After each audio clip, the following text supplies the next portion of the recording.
You can also insert out text boxes and then format out the text boxes as you like inside of the report view in Microsoft Project.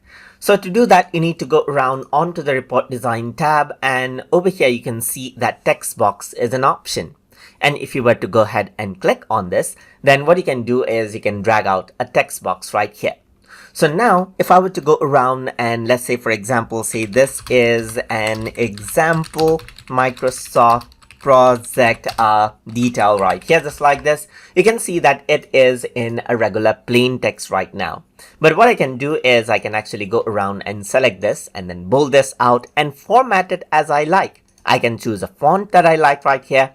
I can go around and choose the size of the font over here and resize out the text right here, just like this, as you can see. I can even rotate out the text box if I like right here.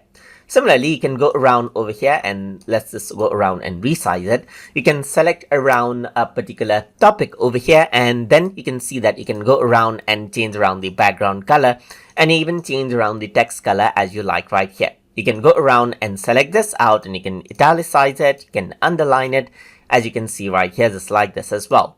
So this is what you have, as you can see. And then if you were to go around onto the shape format, then you can apply the other shape format. Like you can go around and choose a preset right here, apply the text example. So you can select out the text and apply the text effect, as you can see right here. And you can also go around and apply out text effect as you like right here as well. So you can go around and let's say, for example, apply the text effect as you like.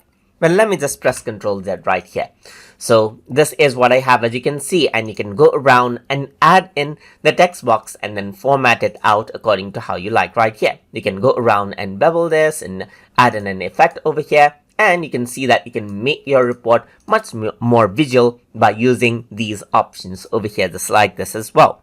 And that is how you can insert out and work around with text boxes inside of Microsoft Project Reports design. So hope you guys learned something as always.